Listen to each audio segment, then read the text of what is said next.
5 seconds to go.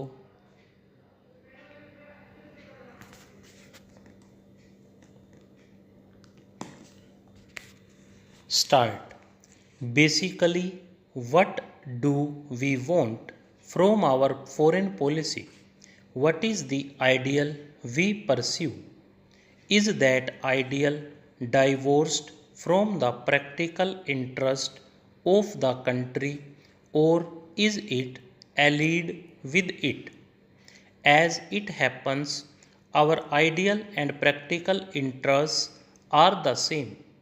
No government can afford, however idealistic it may be, to live or neglect the practical interest of the country. We have believed that freedom is indivisible, that peace is indivisible, that economic prosperity is indivisible. And these are the fundamentals on which our foreign policy is based. We have stood for the freedom of all countries, even when we were not free, when we were in no position to help other countries. We went out of our way to give them whatever moral and other support we could. And I know that moral support was welcomed and it did help these countries. Today we have the same stand. We know that joining together with the Afro Asian group is not going to immediately strengthen any of the countries who belong to that group. But we know that there is no other way of strengthening them either. We share the common problems, common difficulties, common threats, having stability within our country and by having economic progress. We think we can have stability and progress only if we take a particular economic path, the path of socialism, through which we give social justice to our people. It is the same social justice in the international sphere for which we stand. We believe that while there is poor nations and rich nations, there is bound to be tension. There is not only tension between the poor and the rich, but there is tension among the rich because of their desire to control or to influence the developing nations. This is how, in the past, most wars took place, and this is the reason for much of the tension today. Yet you find that, in spite of this tension, again and again, countries try to follow the path which we have advocated, namely the path of conciliation and of trying to solve problems by means of negotiation rather than by war. In my Independence Day speech, I spoke about two recent events. No two countries could have fought more bitterly than the Soviet Union and Germany. Now, foreign policy has to be based on one's historical and geographical background. That is, we see the world from where we are. Other countries see the world from where they are. So we cannot possibly see it from exactly the same angle. We have certain countries for our neighbors.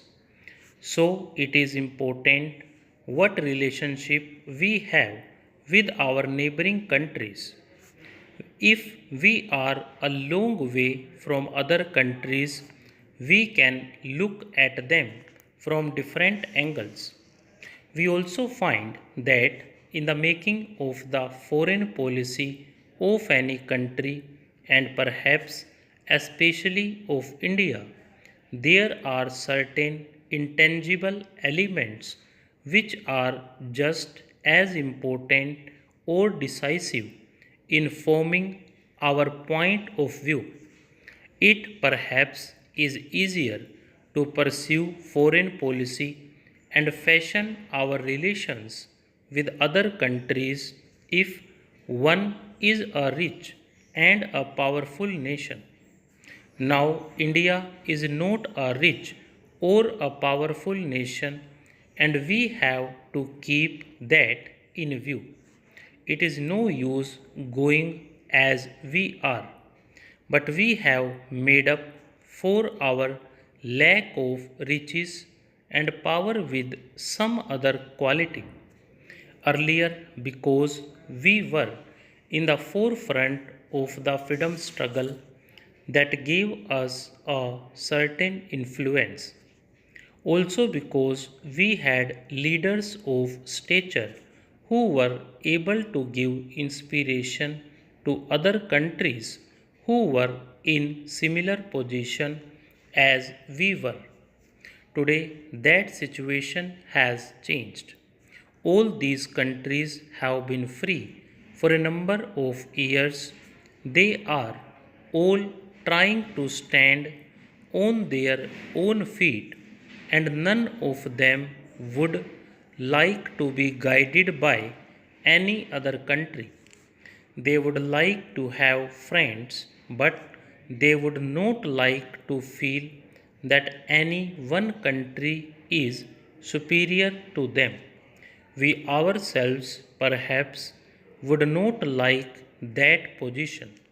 So we can understand that other countries, and especially countries which are smaller, do not like the position, and we should be very careful that at no time we give an impression that we are wanting to take a leading position. That would immediately mean that we are trying to push them towards a somewhat backward position.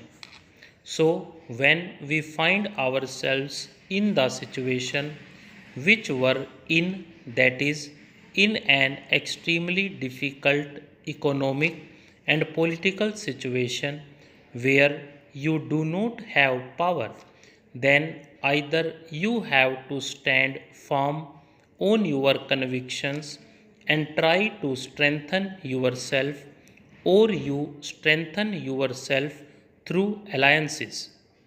As I said earlier, there are people in our country who think that we could ally ourselves with some people, and perhaps that way we would be safer, and I think the feeling of security which one would get could be rather deceiving. Stop.